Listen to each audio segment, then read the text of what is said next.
एक छोटे से गांव शिवपुर में दयालू राम अपनी बेटी किरण के साथ रहता था। गरीबी उसके घर की मेहमान नहीं थी, बल्कि रोज की साथी बन चुकी थी।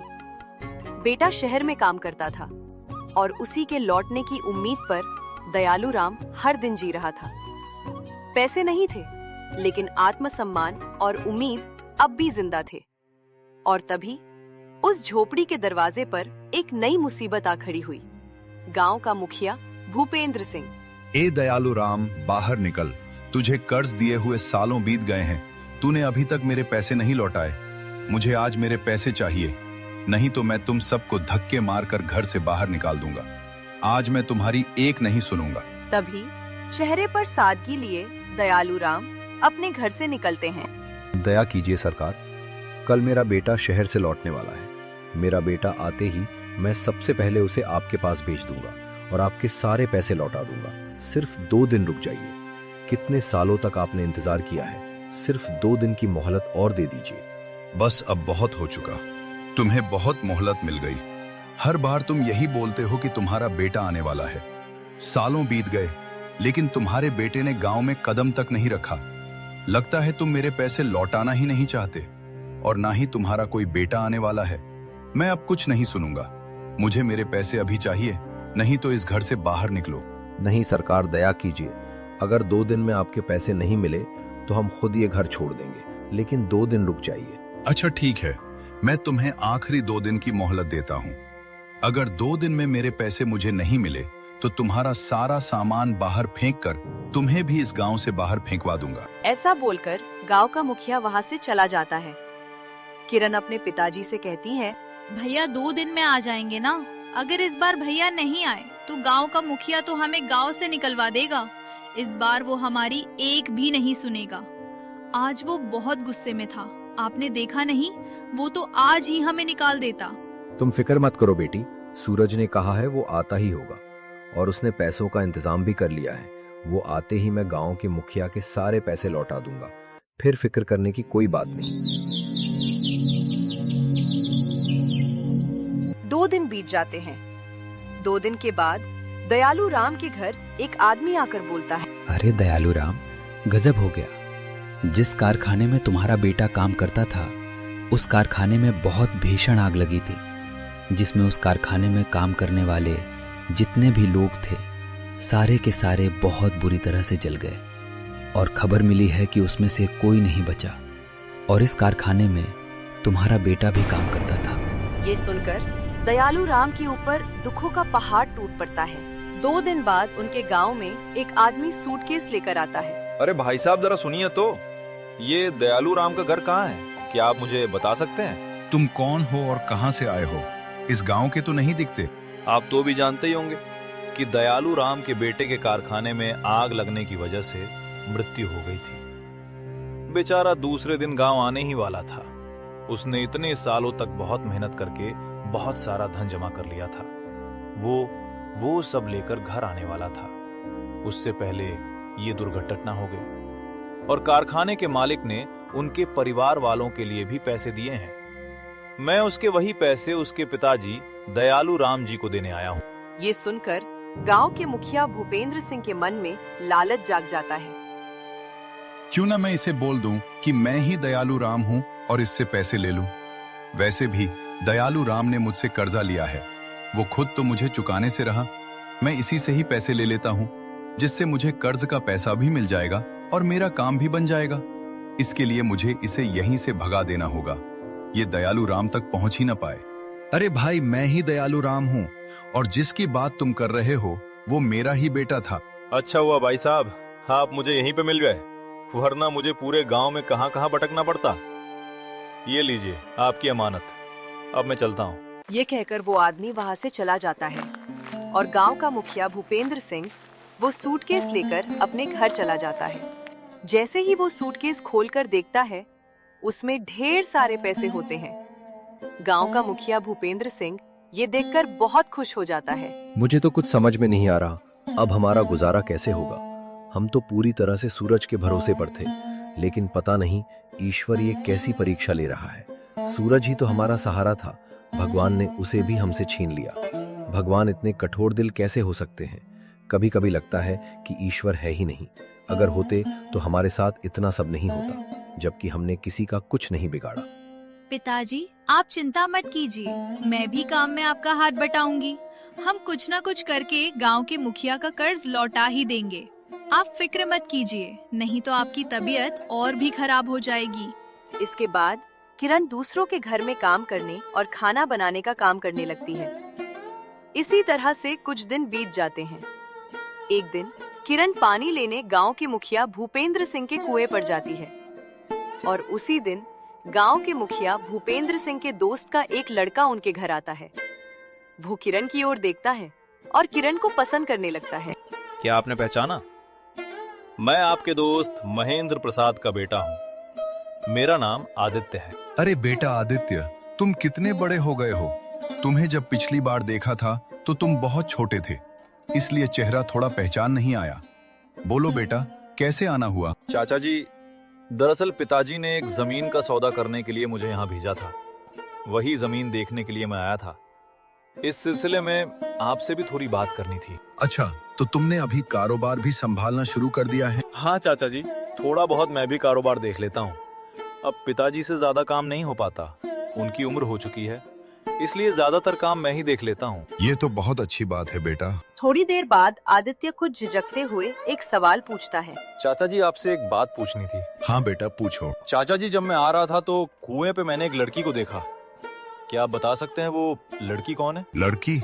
कौन सी लड़की? अभी जब मैं आ रहा था तो आपके घर के सामने जो कुआं है, वहाँ मैंने एक लड़की को पानी भरते देखा। क्या आप बता सकते हैं वो कौन है? रुको बेटा आदित्य, तुम चाय पियो, तब तक मैं देख कर आता हूँ। भूपेंद्र सिंह बाहर जाकर कुएं की ओर देखता है। कुएं पर उसे अपनी ही बेटी पूजा दिखाई देती है। किरण वहाँ से जा चुकी होती है।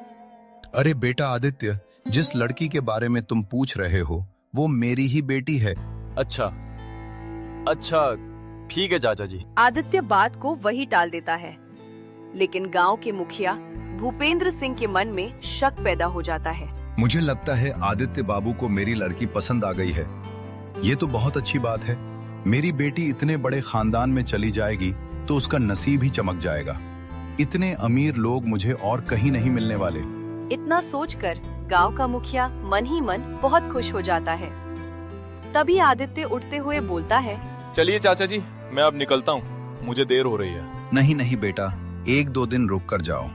गांव की शुद्ध हवा में भी रहो। शहर तो रोज ही रहते हो, हमें भी थोड़ा मौका दो तुम्हारी खातिरदारी करने का। नहीं चाचा जी, इस बार नहीं, अगली बार आऊंगा तो जरूर रुकूंगा। इतना कहकर आदित्य वहाँ से चला जाता है। घर जाकर आदित्य अपने पिताजी से कहता है, पिताजी, मैंने गांव में एक लड़की देखी है और मुझे उसी से शादी करनी है। मुझे वो लड़की बहुत पसंद आई। अरे बेटा, तुम किस लड़की की बात कर रहे हो? पिताजी, वो आपके गांव के दोस्त है ना, गांव के मुखिया भूपेंद्र सिंह, उन्हीं के यहाँ आपने मुझे भेजा था। मुझे उसी दिन कुएं पर एक लड़की दिखी थी, मुझे उसी से शादी करनी है। ये सुनकर महेंद्र प्रसाद बहुत खुश हो जाते हैं। अरे वाह, ये तो बहुत अच्छी बात है। वो तो मेरा बहुत अच्छा दोस्त है, वह बिल्कुल मना नहीं करेगा। मैं कल ही उसके पास जाकर शादी की बात करता हूँ और वो भी यह सुनकर बहुत खुश होगा।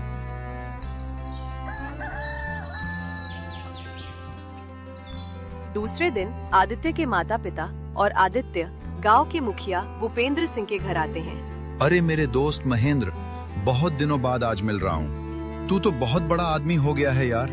याद है, हम दोनों ने साथ में ही कारोबार शुरू किया था। आज तू कहां से कहां पहुंच गया। अरे हरी, आज तो तूने मुझे बहुत खुश कर दिया। पूरे परिवार के साथ मेरे घर आ गया। तुझे देखकर बहुत खुशी हुई। भूपेंद्र, रोहन की वजह से हमें आज आना ही पड़ा। अरे क्या बात है? दरअसल आदित्य को तुम्हारी बेटी बहुत पसंद आ गई है और वह उससे शादी करना चाहता है। उसी की बात करने के लिए हम यहाँ आए हैं। ये सुनते ही गांव का मुखिया भूपेंद्र सिंह बहुत खुश हो जाता है। अरे वाह हरी, ये तो बहुत ही अच्छी बात है। तुमने आज मेरा दिल खुश कर दिया। हमारी दोस्ती आज रिश्तेदारी में बदलने जा रही है।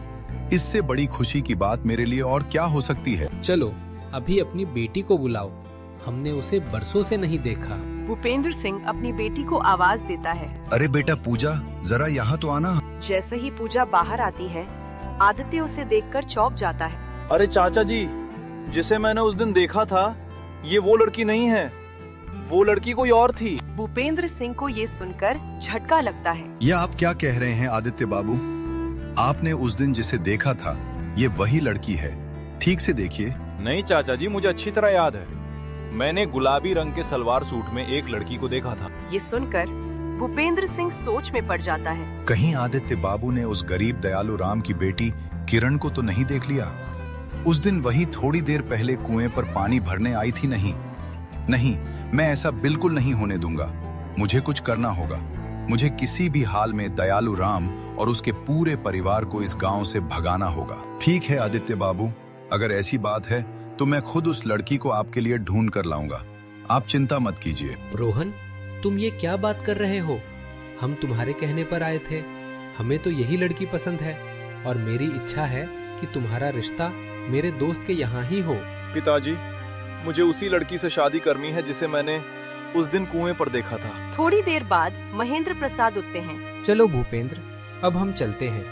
तुम्हें हमने तकलीफ दी, उसके लिए हमें माफ करना। नहीं महेंद्र, इसमें तकलीफ कैसी? शायद मेरी ही समझ में गलती हुई होगी, लेकिन मैं कोशिश करूंगा कि उस लड़की को ढूंढ लूं। इतना सुनकर महेंद्र प्रसाद और आदित्य वहाँ से चले जाते हैं। घर लौटने के बाद महेंद्र प्रसाद अपने बेटे आदित्य से कहते हैं, अरे आदित्य, तुमने इतनी बड़ी गलतफहमी कैसे कर दी? पता नहीं मेरे दोस्त भूपेंद्र सिंह को कितना बुरा लगा होगा। पिताजी, मैंने जिस लड़की को देखा था वो भूपेंद्र सिंह की बेटी नहीं थी, वो कोई और थी। और पिताजी, मैं ऐसे ही किसी भी लड़की से शादी नहीं कर सकता। मैं उसी लड़की से शादी करना चाहता हूँ जिसे मैंने उस दिन कुएं पर देखा था। लेकिन बेटा, बात यह नहीं है। बात यह है कि तुमने मेरे दोस्त का अपमान कर दिया है और रानी जैसी लड़की तुम्हें और कहीं नहीं मिलेगी। नहीं पिताजी, मैं पूजा से बिल्कुल शादी नहीं करूंगा। लेकिन जिस लड़की की तुम बात कर रहे हो उसका कोई अता पता नहीं है। कहाँ ढूंढोगे तुम उसे? पिताजी, मैं कुछ भी करके उसे ढूंढ लूंगा। ठीक है, अगर तुम्हारी यही मर्जी है तो मैं तुम्हें 7 दिन का वक्त देता हूँ।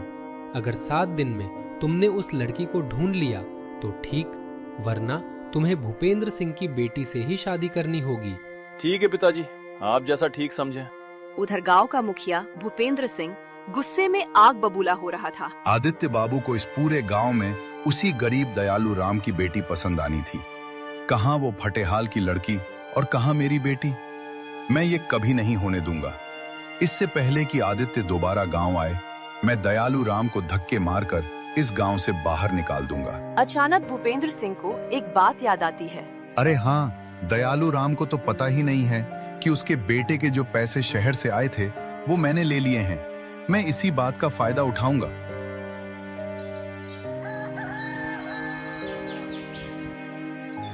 अगले दिन भूपेंद्र सिंह दयालु राम के घर पहुंचता है। दयालु राम, बाहर आओ।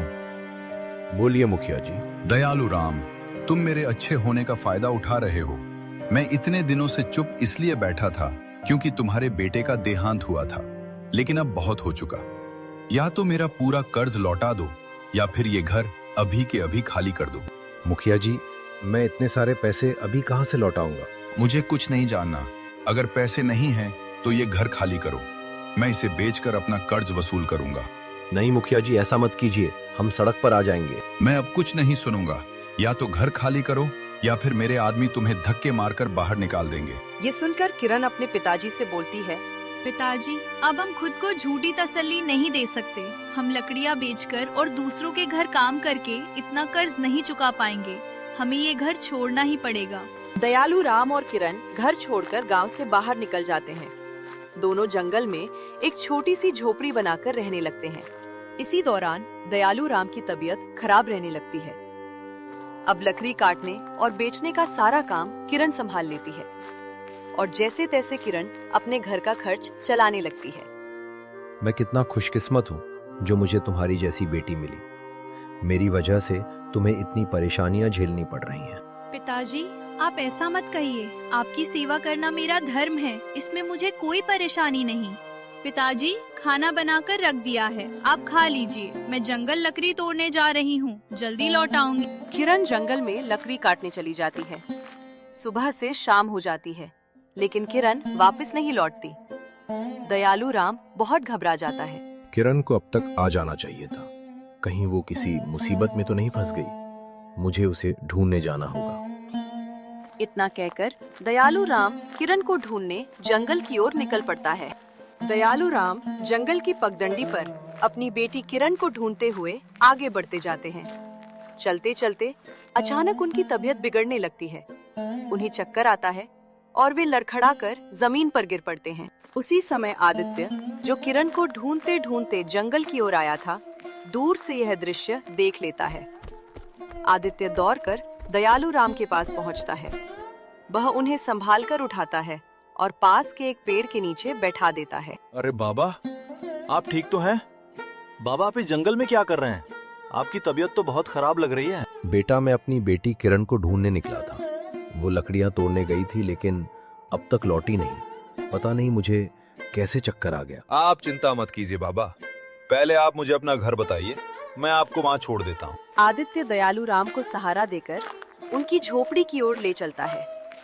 उसी समय किरण लकड़ियों का गट्ठर लेकर झोपड़ी के पास पहुँचती है। पिताजी, आप ठीक तो हैं? बेटी, मैं तुम्हें ढूंढने जंगल गया था। रास्ते में चक्कर आ गया, तभी ये बेटा मेरी मदद के लिए आ गया। आदित्य जैसे ही किरण को देखता है, वह एकदम ठिठक जाता है। हे भगवान, यही है वो लड़की, वही चेहरा, वही मासूमियत जिसे मैंने उस दिन कुएं पर देखा था। आपका बहुत बहुत धन्यवाद कि आपने मुझे यहाँ आने दिया बाबा। नहीं साहब, हमें आपका धन्यवाद करना चाहिए। आपने मेरे पिताजी की जान बचाई। बाबा, आप गांव छोड़कर यहाँ जंगल में क्यों रह रहे हैं? तब दयालु राम अपनी पूरी आपबीती सुनाते हैं। वे बताते हैं कैसे उनके बेटे अमर की कारखाने की आग में मौत हो गई, कैसे गांव के मुखिया भूपेंद्र सिंह ने उन्हें घर से निकाल दिया और कैसे उनके बेटे के पैसे कभी उन्हें मिले ही नहीं। बाबा, वो कारखाना मेरा ही था। और हाँ बाबा, उसी हादसे के बाद मैंने सभी परिवारों को मुआवजे के तौर पर 2-2 लाख रुपए भेजे थे। क्या आपको वो पैसे नहीं मिले? नहीं बेटा, हमें 1 रुपया भी नहीं मिला। ये सुनकर आदित्य का चेहरा सख्त हो जाता है। बाबा, जरूर कोई बहुत बड़ा धोखा हुआ है। आप चिंता मत कीजिए, मुझे सिर्फ 2 दिन दीजिए, मैं सब सच्चाई सामने ले आऊंगा।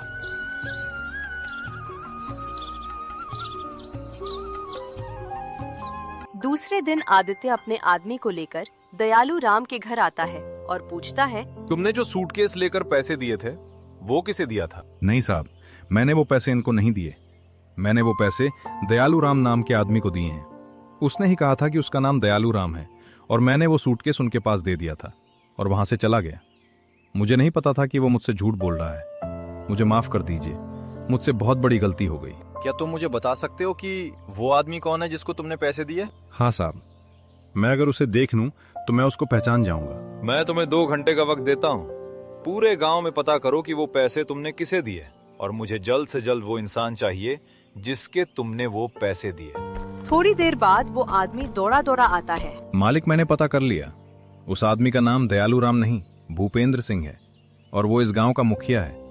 उसी ने मुझसे झूठ कहा था कि वो दयालु राम है और सारे पैसे मुझे ले लिए थे। इतना बड़ा धोखा!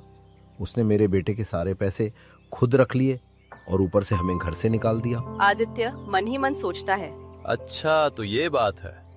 अब मेरी पूरी बात समझ में आ गई। अपनी बेटी की शादी मुझसे करवाने के लिए उन्होंने जानबूझकर किरण के घर वालों को गांव से बाहर निकाल दिया ताकि मैं उसे कभी ढूंढ ना सकूं और मेरी शादी उसकी लड़की पूजा से हो जाए। अच्छा, तो अब मैं देखता हूं इसे कैसे सबक सिखाना है। बाबा, आप चिंता मत कीजिए, मैं सब ठीक कर दूंगा। गांव के मुखिया को कैसे सबक सिखाना है, आप सब मुझ पर छोड़ दीजिए, मैं सब ठीक कर दूंगा। फिर आदित्य अपने आदमी को लेकर गांव के मुखिया भूपेंद्र सिंह के घर जाता है। जैसे ही गांव का मुखिया उस आदमी को देखता है, वह हक्का बक्का रह जाता है। साहब, यही है जिसने मुझे कहा था कि ये दयालु राम है। मैंने इसी को पैसे दिए थे। ये सुनते ही गांव के मुखिया भूपेंद्र सिंह के पसीने छूट जाते हैं। वो आदित्य के सामने बहुत शर्मिंदा हो जाता है। चाचा जी, ये सब आपने किया है, मुझे तो यकीन नहीं होता। आपने एक गरीब आदमी के हक का पैसा उससे छीन लिया। आपको पता है सूरज के पिताजी को कितनी तकलीफ झेलनी पड़ रही है? और इतना ही नहीं, आपने उनसे पैसे लेकर भी उन्हें इस गांव से बाहर निकाल दिया। आपने तो इससे सारे पैसे ले लिए थे, फिर आपने ऐसा क्यों किया? जवाब दीजिए। आदित्य बेटा, मुझे माफ कर दो, मुझसे गलती हो गई। मैं पैसों के लालच में आ गया था और अपनी बेटी के मोह में अंधा हो गया था, इसलिए मैंने ऐसा किया। जब तुमने उस लड़की के बारे में बताया तभी मैं पहचान गया था कि वो लड़की कोई और नहीं, किरण ही थी। इसलिए मैंने ये चाल चली और किरण और उसके पिताजी को इस गांव से निकाल दिया ताकि तुम्हें वो लड़की नहीं मिले और मजबूरन तुम्हें मेरी बेटी पूजा से शादी करनी पड़े। मुझे माफ कर दो बेटा, मैं बहक गया था। तभी महेंद्र प्रसाद वहां पर आ जाते हैं। उन्हें भी ये सारी घटना पता चल जाती है और वो भी गांव के मुखिया को बहुत खरी खोटी सुनाते हैं। इसके बाद आदित्य और उसके पिताजी दयालू राम के घर जाते हैं, सारे पैसे उन्हें देते हैं और किरण का हाथ आदित्य के लिए मांगते हैं।